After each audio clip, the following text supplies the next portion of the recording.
Eh bien bonjour à tous, bienvenue dans cette nouvelle vidéo. Aujourd'hui c'est Pierre de la chaîne Char Hélice. Et aujourd'hui je vais vous parler d'un char emblématique français, l'AMX-30. Donc AMX qui vient d'atelier d'ici les Moulineaux. Donc l'AMX-30 c'est un char français de classe moyenne des années 60 qui a été utilisé jusqu'aux années 2000. Aujourd'hui la vidéo se déroulera comme d'habitude en plusieurs parties. La première qui touchera sur l'histoire du char, la deuxième, ce sera les caractéristiques et son armement. La troisième, les variantes. Et la quatrième, son histoire opérationnelle. Et en petit bonus à la fin, je vous mettrai des images du jeu War Thunder qui a représenté la MX-30 en général avec ses variantes. La France n'était pas le seul pays à utiliser la MX-30. Il était aussi utilisé par l'Espagne, la Grèce, le Chili, la Bosnie-Herzégovine, Chypre, le Qatar, l'Arabie Saoudite, les Émirats Arabes Unis, le Venezuela et Djibouti. De plus, il a servi dans plusieurs conflits tels que la guerre du Golfe ainsi que la guerre du Yémen. Après le succès de la MX-13, la France a décidé de poursuivre ses chars avec une lignée de chars de combat de production 100% française. Ils avaient prévu que la production s'arrête en 1976 et que les véhicules produits serviraient entre 1990 voire 2000. Plusieurs chars lourds ont été développés entre 1945 et 1960, comme l'ARL 44, la MX-50 ou encore le char 25 tonnes Batignolles-Châtillon. En février 1957, les ingénieurs français et allemands mettent en place un cahier des charges pour un char moyen qui devait faire une largeur maximale de 3,15 m, une hauteur de 2,15 m, équipé d'un canon de 105 mm, un moteur essence avec refroidissement à air, une suspension à barre de tension et amortisseur hydraulique, un rapport poids-puissance de 22 kW par tonne et une autonomie d'au moins 350 km. Cependant, la France a l'intention de quitter l'OTAN, donc l'organisation du traité nord-atlantique, ce qui provoque une rupture entre l'Allemagne de l'Ouest et la France. En 1963, des essais sont maintenus entre 5 prototypes allemands et 5 prototypes français. L'un de ces fameux chars français est présenté sous le nom d'AMX-30. Le Léopard 1 montre une meilleure performance grâce à son accélération et sa mobilité. Seulement, les Français trouvent une excuse afin de choisir leur AMX-30. L'excuse qui est qu'ils ne peuvent pas se permettre de refaire un autre prototype avant 1965. Les Allemands, ayant adopté pour un canon anglais au lieu du canon franco-allemand, demandent à la France de produire un char ayant pour base un châssis allemand des Léopards et une tourelle française. Cependant, la France refuse. Les deux pays adoptent alors leurs chars respectifs, ayant passé les tests avec les meilleurs résultats. Donc pour l'Allemagne, le Léopard 1 et pour la France, la MX-30. Les premiers chars pesaient 32 tonnes et demie et avaient une largeur de 3,1 m. Il était équipé d'une tourelle classique, contrairement à celle du prototype de la MX-50, ce qui lui permettait d'avoir une étanchéité contre les attaques nucléaires, radiologiques, biologiques et chimiques, donc NRBC. Les deux premiers prototypes étaient équipés d'un moteur de 720 chevaux Sofam 12 GS. En 1966, les premiers AMX-30B sont produits. Ils sont nommés ainsi pour ne pas les confondre avec les prototypes appelés AMX-30A. Dès 1966, la France décide de produire en série des AMX-30. Donc chaque mois, près de 10 AMX-30 sont produits et ça pouvait monter jusqu'à 20. Au total, la MX-30 ainsi que ses variantes ont été produits à plus de 3570 exemplaires.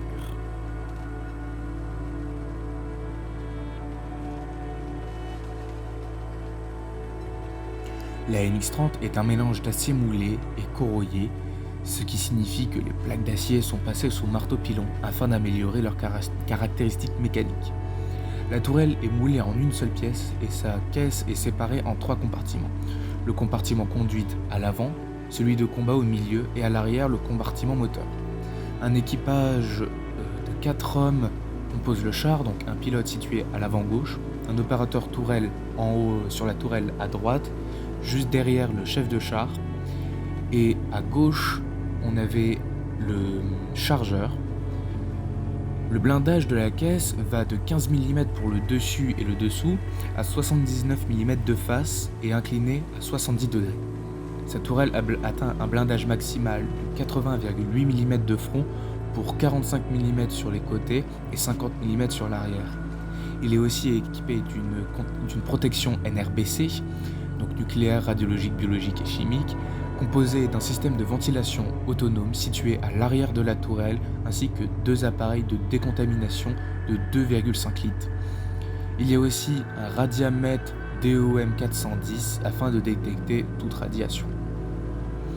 Son armement est composé d'un canon principal de 105 mm JIAT CN105F1 pouvant tirer sous un angle de -8 degrés à +20 degrés. De plus, il est équipé d'un télémètre optique qui sera remplacé par un télémètre laser pour la version B2 et B2 Brennus.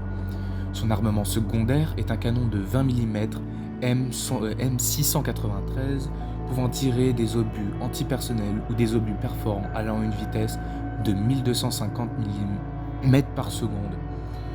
Il peut aussi être équipé d'une mitrailleuse AN-F1 de 7,62 mm modèle OTAN avec un projecteur infrarouge et 2 lances fumigènes. Le modèle AMX-30B, donc le modèle de série, pouvait tirer des obus à charge creuse OCC 105F1 pour obus à charge creuse de 105 mm, des obus explosifs OE modèle 60, donc obus explosifs, ou des obus fumigènes OFUM PH 105F1 pour obus fumigènes au phosphore. Pour les modèles B2 et B2 Brennus, le canon pouvait tirer des obus flèches OFL F1, F2, G2 ou G3.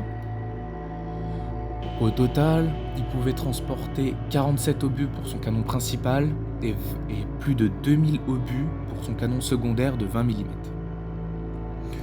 Son moteur à essence Hispano-Suiza HS110 de 710 chevaux pouvait le propulser à une vitesse de 60 km/h sur route avec une autonomie de 500 km, alimenté par 6 réservoirs de 161 litres chacun. Il avait aussi une radio TR-VP123 de très haute fréquence avec un amplificateur AN84C d'une portée maximale de 30 km. En 1988, une caméra thermique est rajoutée par Thomson TRT Défense, permettant de repérer des cibles à plus de 5000 mètres et de les identifier entre 1000 et 3000 mètres.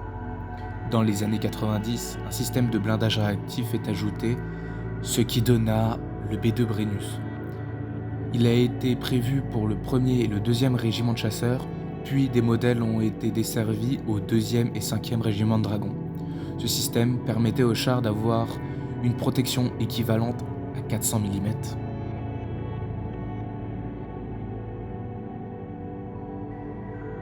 Le châssis de la MX-30 n'a pas seulement été construit pour produire des chars de combat. Il y a aussi plusieurs utilisations, comme le lance-missile nucléaire tactique Pluton, produit en 44 exemplaires à partir de 1968 pour le 4e régiment d'infanterie. Il pouvait transporter une ogive nucléaire AN-51 à puissance variable de 10 à 25 kilotonnes avec une portée comprise entre 20 et 120 km. Un canon automoteur est imaginé sur le châssis de la MX-30 qui donna naissance au célèbre canon automoteur AMX AUF1. Il était équipé d'un canon GCT, grande cadence de tir L39 de 155 mm d'une portée de 23,5 km en utilisant des obus à culot creux et de 28 km pour les obus à portée étendue. Il était révolutionnaire en 1942 car il avait un rechargement automatique qui lui offrait une grande cadence de tir. Il était révolutionnaire car seul un autre canon automoteur avait un rechargement automatique, le Band Canon 1. D'autres projets ont été imaginés comme un canon antiaérien ou un lance-roquette antiaérien, mais ils n'ont pas été produits. Un modèle de lance-missile sol-air a été imaginé pour embarquer les missiles franco-allemands Roland destinés au 54e régiment d'artillerie situé à Verdun. Un char de dépannage a été produit. Il se fait cependant remplacer aujourd'hui par la version de dépannage du char Leclerc.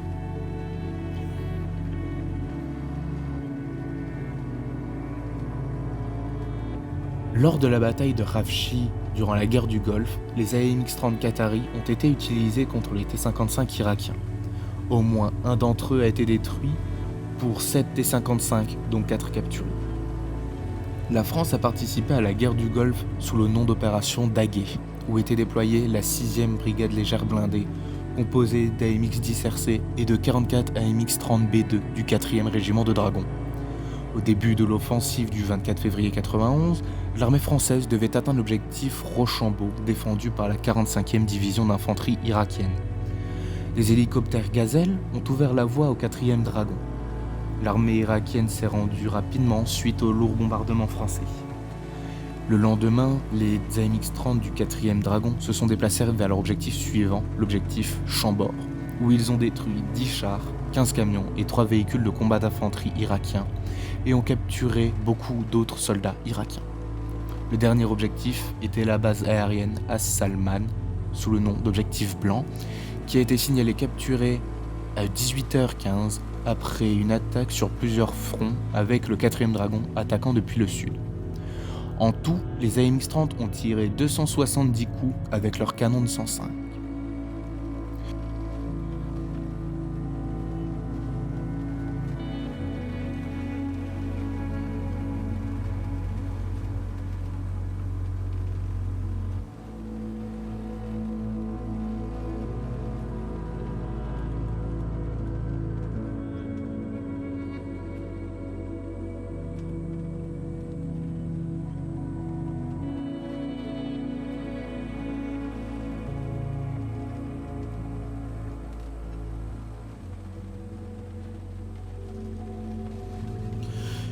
Et bien maintenant vous en savez plus sur le mythique char français AMX-30 et ses variantes.